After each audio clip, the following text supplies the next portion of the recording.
don't know if you've heard, but Create This Book has gone global. It's currently the largest YouTube collab, and it's here. Create This Book is an art prompt book created by Myra Elizabeth in 2015. And now Di from Aussie Crafter has started the largest Create This Book collaboration with artists all over the world. I'm the 5th artist to receive the book, but I have a confession. I've never completed a Create This Book prompt before, but I have done a lot of creative things on this channel, so I hope it works out for me. The prompt that Raya picked for me is create pointillism. Draw a picture using only dots, no lines or strokes allowed. So let's try and brainstorm what dots I can actually create with. Should I use sticker dots? Nah, they're a little too big.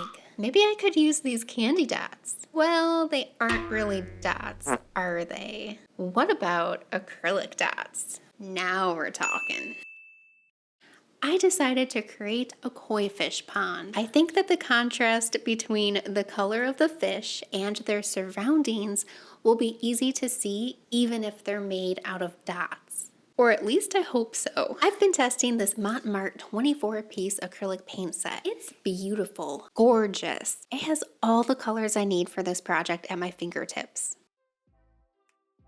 I have a dotting tool, but I want to try using this paintbrush because it feels more natural to me. And that's kind of important. It's the first dot. It's beautiful. Okay, I guess that was beginner's luck because these ones don't look like dots. I think it's time to come in with the dotting tool. That's so much better, but this is gonna take a really long time. These dots are teeny tiny and my paper suddenly feels enormous. I decided to start with the background because it's going to take the longest to complete. I'm having a lot of trouble keeping the dots the same size. The size of everything is all over the place, but I think it's okay. I think that the variation in the sizes is going to make this look a lot more interesting in the end. After I got tired of adding only blue dots, it was time to try another color. I added a light and dark green, and I think it's adding more contrast to the lily pads. These kind of look like lily pads. The shape is there. You know what? It still just looks like a bunch of random dots. Let's be real. I still have a long way to go. I have a feeling that it's gonna look like this for a while, so whatever I do, I can't stop. I have to keep going. Ignore this giant dot because I kind of messed up. And it has to stay the way that it is until it dries. I can't do anything with it while it's wet. Otherwise, it's just going to continue to grow and suck in everything around it. See, all better. Now it's just a bunch of little dots. Since I'm using a dotting tool, all of my dots are taking at least 15 to 20 minutes to dry, and I am terrified of smudging everything. It's gonna happen. Well, that didn't take long. I don't even know when that happened. I think it's actually been there for a while because I thought it was a pencil mark. You know what? I can't deal with that right now. I am going to take a break. That is future Christine's problem. I'll figure it out later. It's day 2 and I'm determined to wrap this up. Originally, I was carefully placing the dots based on the color value, but now I'm randomly trying to fill in all the shapes because I can always go back and make them darker later. So in other words, I had a plan, the plan is gone, and now it's just chaos. This is one of those projects where it's important to enjoy the process, but I also need to trust the process. There are big dots, small dots, round dots. I keep reminding myself that once everything is filled in, it's going to look like one complete picture. Do you want to see something weird? This is how I chose to mix my paint because I only have one dotting tool. And I know if I put it down to mix the paint with a palette knife, I'll lose it and never find it again. The madness has almost come to an end. I'm finally filling in the koi fish. And this painting is starting to come together. Do you see it? I'm excited about this all over again. It may not be perfect, but oh, it feels so good. Seriously, it actually feels good. The texture of this painting is amazing. It gives the labor that I put into this piece a purpose. As I'm filling in the koi fish, I'm reflecting on how fun this prompt was. I'm not sure if I was supposed to take 2 days on it, but I'm glad I did. It's time for the finishing touches. I grabbed my Posca pens and I'm using the white Posca pen to clean up some of the edges.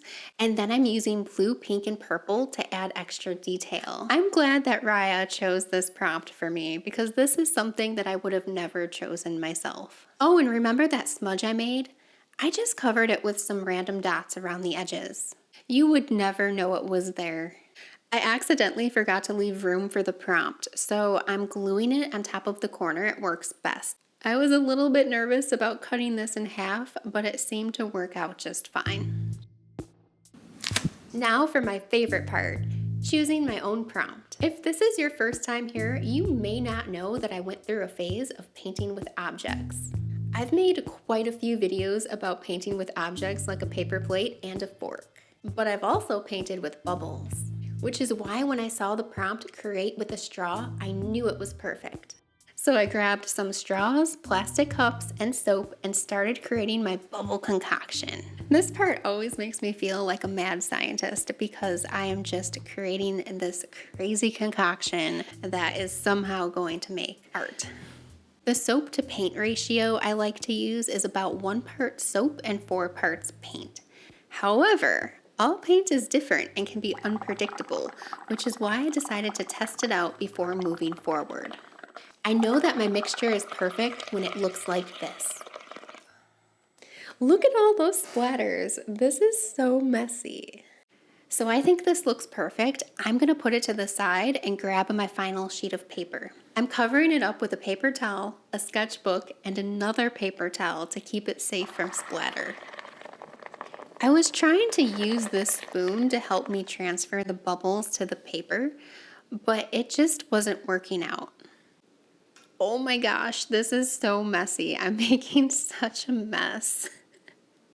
I decided to place the paper on top of the bubbles instead. Ooh, I like that. I wanted to feature the straw a little bit more, so I decided to draw with it.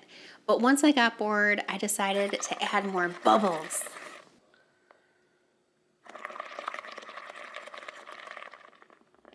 Did I mention how messy this is? This is why I can't have nice things or paint my nails, but it's so worth it. It's so fun. Whoop. Oop. When in doubt, add more bubbles.